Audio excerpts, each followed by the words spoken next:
کہ جناب اس وقت دنیا کہاں جا رہی ہے اور پاکستان میں حکومت کیا کہہ رہی ہے، آئیے دیکھتے ہیں۔ پتہ نہیں کون سی دنیا ہے یہ جس دنیا میں یہ لوگ رہتے ہیں، کیونکہ ابھی کل خبر چل رہی تھی کہ پاکستان دنیا کا سستا ترین ملک ہے، اور پی ٹی آئی کے دوستوں نے اس کو بڑا ہائی لائٹ کیا کہ جی بین الاقوامی ادارے کہہ رہے ہیں کہ پاکستان دنیا کا سستا ترین ملک ہے۔ میں آپ سے پوچھنا چاہوں گا کہ کیا مہنگائی ہمارا ایشو نہیں ہے؟ کیا پچھلے 3 سالوں میں پاکستان کو عمران خان صاحب کی مہنگائی نے تباہ نہیں کیا؟ ایک عام آدمی سے لے کے امیر آدمی تک، تو پتہ نہیں کون سی دنیا میں یہ لوگ رہتے ہیں۔ اور آج ہی وفاقی وزیر اطلاعات نے اس حوالے سے بھی پریس کانفرنس کی اور کہا کہ مہنگائی میں کیا ہو رہا ہے، آئیے دیکھتے ہیں۔ یہ بات ایک بڑی خوشکن ہے کہ مسلسل ہم دیکھ رہے ہیں کہ جو مہنگائی کے اعداد و شمار ہیں ان میں کمی آ رہی ہے۔ جو نیا ڈیٹا آیا ہے اس کے مطابق یہ تقریباً 7.4% کے اوپر جو ہے اس وقت انفلیشن جو ہے وہ آ رہی ہے۔ کرنٹ اکاؤنٹ خسارہ جو ہے وہ پچھلے پورے سال کا 1.9 بلین ڈالر رہا ہے، جو کہ آپ دیکھیے کہ 20 بلین ڈالر سے اب یہاں پہ آیا ہے۔ جو برآمدات ہیں وہ بھی ہماری بلند ترین سطح پہ رہی ہیں، فارن ریزرو بھی اس سال جو ہے وہ بلند ترین سطح پہ رہے ہیں، اور 14.6% اضافہ ہے لارج سکیل مینوفیکچرنگ میں۔ کریڈٹ ٹو انڈسٹری میں نے آپ کو بتایا کہ اس میں 550% اضافہ جو ہے وہ ہوا ہے، اور مشینری کی جو درآمد ہے اس میں بھی 11% اضافہ ہوا ہے۔ جی ناظرین، آپ نے دیکھا، یہ آپ سوال کہتے ہیں، حکومتی جواب بھی وہاں پہ آج ارشد دیکھو بولنا کس کو چاہیے اور بول کون رہا ہے۔ فائنانس منسٹر کو اکانومی کے اوپر بولنا چاہیے، اعداد شمارے یہ جو بتا رہے ہیں اس کے اوپر بولنا چاہیے۔ انفارمیشن منسٹر جو پہلے سائنس اینڈ ٹیکنالوجی کا، جس نے ای وی ایم مشین بنانے کا ترجمان ہے حکومت پاکستان کے، ترجمان ہے حکومت پاکستان کے۔ مجھے بتائیں فائنانس منسٹر کدھر ہے؟ چلو آج یہ بتا دو، فائنانس منسٹر ہے کدھر؟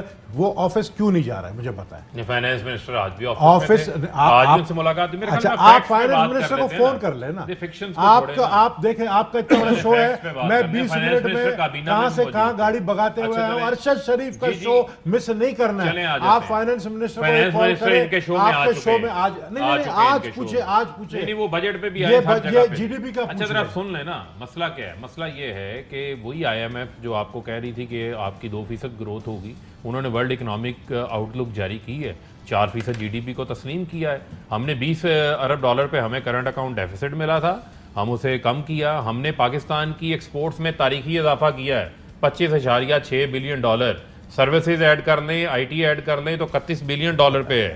تاریخی ریکارڈ 29.4 بلین ڈالر ہمیں جو ہے وہ ریمیٹنسز پاکستان کے اندر آئی ہیں۔ ڈالر انفلوز پاکستان کی تاریخ میں کبھی نان ڈیٹ ڈالر انفلوز کبھی 60 ارب ڈالر نہیں آئے جو اس بار آئے ہیں۔ پی ایم ایل این کے دور میں میکسیمم 50 ارب ڈالر آئے تھے، 10 ارب ڈالر کا اس کے اندر ہمارا اضافہ ہے۔ اسی کے ساتھ ایک منٹ، ساری سمجھ آ رہی ہے، میں بتاتا ہوں کیسے سمجھ آ رہی ہے، میں سمجھاتا ہوں ذرا، آپ کو نہیں سمجھ آئے گی۔ میں تو جاہل آدمی ہوں، بات مکمل کر لیں۔ دیکھیں پاکستان کی گروتھ آگے بڑھ رہی ہے، جعلی اکاؤنٹس کی گروتھ رک گئی ہے۔ ذرا سن لیں نا، سن لیں ذرا۔ اب مسئلہ کیا ہے؟ معاملہ یہ ہے کہ آج ہم اگر ہماری ایکسپورٹس بن رہی ہیں تو ہم نے کنڈیوسیو انوائرمنٹ فراہم کیا ہے۔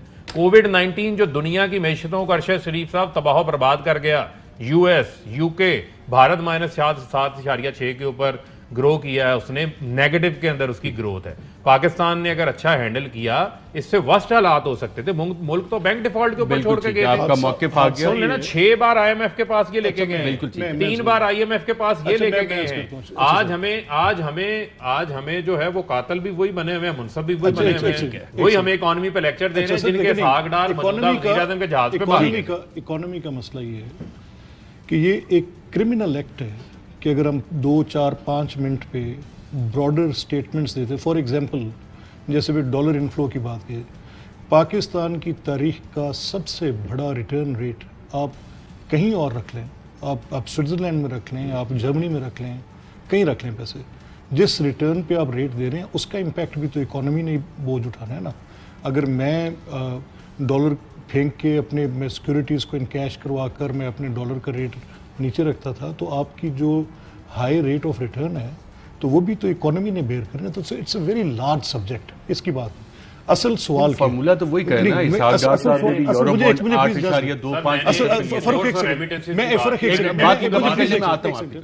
آپ نے ڈالر انفلو کی بات کی نا، استحصال کس کا ہے؟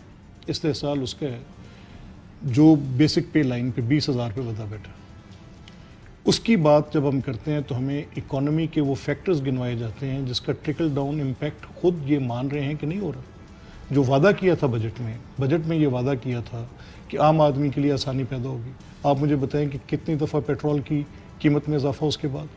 اس وقت آپ خوردنی تیل کی قیمت دیکھ لیں, آپ کھانے پینے کی اشیاء کی قیمت دیکھ لیں, آپ کسی ایک عام آدمی کا بجٹ 20,000 میں جو 5 افراد کے نفوس پہ مشتمل ایک گھرانہ ہے وہ کیسے بناتا ہوگا. بنیادی سوال یہ ہے کہ جب یہ سبسڈیز کی بھی مخالفت کرتے ہیں, جب یہ عام آدمی کو ریلیف بھی, political economies react and talk in a different manner, دونوں چیزیں. یہ ایک سرکل ہے. آپ پہلے 3 سال ایک اسٹیبلائزنگ فیکٹر کی بات کرتے رہے, آج آپ گروتھ فیکٹر کی بات کرنا شروع ہو گئے. یعنی آپ کے پاس ایک ٹیکسٹ بک ریزننگ ہے. آپ نے پہلے کہا جی اسٹیبلائزیشن, ہمیں بتاتے تو صحیح نا کہ وہ اسٹیبلٹی کے آپ کے جو فیکٹرز تھے ان کے اوپر آپ کی کیا بات چیت تھی, اور آج آپ نے یکدم وہ پوری stability down the drain dustbin میں پھینکی, اور آج آپ نے گروتھ والی پوزیشن پہ اٹھا کے بیٹھ کے کھڑے ہو گئے. گروتھ کی اسٹریٹجی اب وہی پرسو کر رہے ہیں جو کہ پریویس گورنمنٹس کے اندر تھی. آئی ایم ایف کی ارینجمنٹ میں آپ کی سپائن میں نے کب دیکھنی تھی, میں نے اب دیکھنی تھی آگے. اب میں دیکھتا کہ اس ایک کروشل سال میں once you are talking of elections in next year, اس سال پہ بھی آپ اسٹیبلٹی پہ رہتے. 3 سال کے اندر اسٹیبل فیکٹر نہیں آنا تھا. وہ اسٹیبل فیکٹر آنے کے لیے اس کی پرسوینس چاہیے تھی for good 3 to 4 years, another 3 to 4 years. اگر آپ نے وہ اسٹیبلٹی کا فیکٹر آئی ایم ایف کے پروگرام میں لانا تھا تو آئی ایم ایف تو آپ کو کہہ یہ رہی تھی کہ اگر آپ نے اس پہ جانا ہے تو اس کے لیے آپ کو اتنے سال درکار ہوں گے. اب یکسر وہ ساری بات پیچھے چھوڑی اور کب کیا اٹھا لیا, اب آپ گروتھ کی اسٹریٹجی پہ چلے گئے. جب آپ پیسے پھینکیں گے لارج اسکیل مینوفیکچرنگ پہ تو کون سی انڈسٹری اس پہ ریئیکٹ نہیں کرے گی. وہ پیسہ چند ہاتھوں کے اندر آ کے رکے گا, انہی کی بات ہوگی, غریب آدمی کی کوئی بات نہیں. اچھا, اور اس بجٹ میں غریب کے لیے کچھ جوابات تو مل گئے ہوں گے. حکومتی ورژن بھی آ گیا, ملک احمد خان صاحب نے بھی ایکسپلین کیا کہ حکومت جو کہہ رہی ہے کہ ہم نے اسٹرکچرل بہتریاں کی ہیں, اس میں فلاز ایک مختلف معیشت کو دیکھنے کے طریقے. عام آدمی کی زندگی بہتر ہو رہی ہے. مجھے بتاؤ کہ یہ جتنی باتیں انہوں نے کی انگلش میں جو ہم نہیں سمجھے, میں صرف یہی تو انفارمیشن منسٹر صاحب کو کہہ رہا تھا, آسان الفاظ میں بتا دو کہ ہم نے اتنی نوکریاں دی ہیں, ہم نے یہ جو تیل کی قیمت بڑھی ہے اس کی مجبوری کیا تھی, ہم نے کیوں بڑھائی ہے, ہم نے جو 1 کروڑ روپے 1 کروڑ گھر کا اعلان کیا تھا وہ ہم دے چکے ہیں, 50 لاکھ نوکریاں دے چکے ہیں. لوگ مر رہے ہیں, خودکشیاں کر رہے ہیں. مٹی کا تیل کا قیمت بڑھا دیا, تو مٹی کا تیل تو ہے, مٹی اس میں ہے ہی نہیں. تحریک انصاف دلائیں گے, تحریک بربادی انہوں نے دلا دی. مجھے بتائیں کہ عام آدمی, یہی تو میں بار بار ٹی وی کی طرف دیکھ کے عام آدمی سے پوچھ رہا ہوں کہ بھائی آپ لوگ کیوں عمران خان کی حکومت کو بدوا دے رہے ہو؟ اس لیے کیونکہ ان کے 20-50 ہزار 25 ہزار روپے اگر تنخواہ ہے تو وہ بل دے گا, بچوں کا فیس دے گا یا کھانا لے کر آئے گا. اتنا مہنگائی کر دے. آپ یقین کرو میرے جیسا بندہ جس کو لوگ سمجھتے بڑا پیسے والا بندہ ہے اور کراچی کا مالک ہے, یہ خدا کی قسم اداروں پہ چل رہا ہوں میں آپ کو صحیح بتا رہا ہوں, ادار پہ چل رہا ہوں. ابھی بھی اسلام آباد آیا ہوں, ادار کا ٹکٹ لے کر آیا ہوں. یہ حالت ہمارے جیسے سفید پوش لوگوں کا ہو گیا ہے. تو مجھے بتاؤ کہ آپ کہتے ہو آسان الفاظ میں وہ کہہ رہے ہیں, ذرا سمجھا دیں کہ مہنگائی آسان الفاظ میں کیا ہے. مجھے آپ یہ بتائیں کہ جب آپ ملک کی معیشت کو قرضوں کی بنیاد کے اوپر چلا رہے ہوں, اس وقت آپ کی معیشت کیسے آگے بڑھے گی؟ نہیں میں ڈیفرنس بتاتا ہوں. آج میں آپ کو ڈیفرنس بتاتا ہوں. نہیں ایک منٹ ذرا سن لینا, ڈیفرنس بتاتا ہوں. نہیں آج میں آپ کو ڈیفرنس بتاتا ہوں. آج جو قرضوں کی شرح ہے وہ ہماری نیچے آ رہی ہے. Debt to G D P ratio ہماری نیچے آئی کیونکہ ہم نے اپنے ڈالرز انفلوز بڑھائے, نان ڈیٹ ڈالر جو میں بات کر رہا ہوں, قرضوں کی بنیاد پہ نہیں. آج آپ جولائی کا ریٹرن تو کہہ رہے ہیں کہ ہائیسٹ آپ نے دیا ہوا ہے دنیا میں, اتنا ہائی ریٹ آف مکس کیوں کر رہے ہیں؟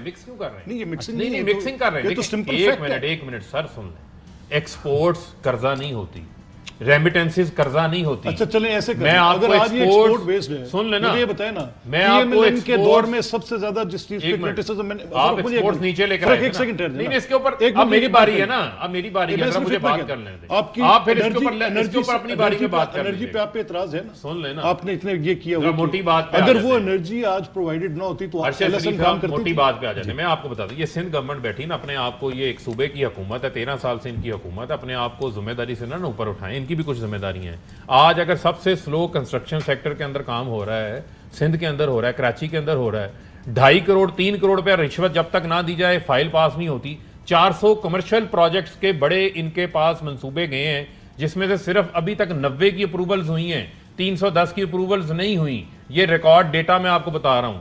ہم 1000 ارب روپے کے کنسٹرکشن سیکٹر کے اندر پروجیکٹس منظور کر چکے ہیں. 7 لاکھ نوکریاں پیدا ہوں گی. 5000 ارب روپے کی انڈائریکٹ اکانومی اس سے چلنی ہے. نہیں اس پہ ہو گیا نا کام ہم نے کیا ہے. آپ کر لیتے. ہم جو ہے ویلتھ کریشن کر رہے ہیں, انڈسٹریلائزیشن کر رہے ہیں. آج فیصل آباد کے اندر جو ٹیکسٹائل کا قبرستان یہ بنا کر گئے تھے, آج وہاں پر لیبر نہیں مل رہی. آج ایڈوانس آرڈر موجود ہیں. آج تاریخی موٹر سائیکلیں آپ کی بک رہی ہیں, تاریخی گاڑیاں بک رہی ہیں, تاریخی ٹریکٹر بک رہے ہیں. یار ایک منٹ سن لینا, وہ آپ کا انڈیویجول فیل ہوگا نا, آپ نے کاروبار نہیں ٹھیک چلایا ہوگا, آپ کو نقصان ہو گیا. وہ لوگ ڈیفالٹ بھی ہوتے ہیں, وہ لوگ ڈیفالٹ جو ہاف گلاس ہے نا, دوسرا یہ ہے یہ فل پورٹریٹ کرنے کی کوشش کی جا رہی ہے. دوسری بنیادی چیز خالی گلاس جو ہے نا, مسئلہ کیا ہے, جو 80% لوگوں کا 90% لوگوں کا مسئلہ, ان کا مسئلہ یہ فیکٹس ہیں کہ ٹیکسٹائل کباڑ کے بھاؤ فیصل آباد بک رہی تھی, تالے پڑے ہوئے تھے 2018 کے اندر. آپ اپنی مرضی کے کسی بھی آج ایکسپورٹر کو ٹیلی فون کال کر لیں, وہ آپ کو بتا لے گا. آج فارماسوٹیکل والا ترقی کر رہا ہے, آج آٹو موبائل سیکٹر ترقی کر رہا ہے, آج ٹیکسٹائل ترقی کر رہی ہے, آج کسان ترقی کر رہا ہے. 1100 ارب وہ گنے کے کسان کا جو اتصال کرتے تھے, جس کو کبھی 200 روپے قیمت نہیں ملی تھی, آج ملوں والوں نے 300 روپے اس کے گھر سے اٹھایا ہے. آج جو آلو کی فصل ہے, آلو کی فصل میں پیسے بچے. میں اگر اجازت ایک بریک کے بعد آ کے کنٹینیو کر لیں. مکئی کی فصل میں بچے. شہزاد اکبر اور اس کا نذیر چوہان کا فیصلہ کسے کروایا, کیوں کروایا؟ ایک وقفے کے بعد یہ بھی اہم ترین خبریں اب ایک کلک کی دوری پر. آپ کے پسندیدہ ٹاک شوز ہوں یا اہم ملکی یا غیر ملکی شخصیات کی نیوز کانفرنسز, ہر لمحہ باخبر رہنے کے لیے سبسکرائب کریں ہمارا یوٹیوب چینل. موسم کی صورتحال ہو یا کھیل کے میدان سے خبریں, اپنے موبائل فون سے ملکی اور بین الاقوامی اہم خبروں تک رسائی کے لیے ڈاؤن لوڈ کیجیے موبائل ایپ. باوثوق ذرائع سے مصدقہ خبروں, تجزیوں اور تبصروں سے مستفید ہونے کے لیے وزٹ کیجیے پاکستان کی سب سے بڑی نیوز ویب سائٹ www.arYnews.tv. ان سب کے علاوہ پاکستان کا سب سے بڑا فیس بک پیج ہو, سب سے بڑا نیوز انسٹاگرام اکاؤنٹ یا پھر ٹویٹر, ARY نیوز پہنچا رہا ہے خبریں سب سے پہلے آپ تک, تاکہ آپ رہیں ہر لمحہ باخبر.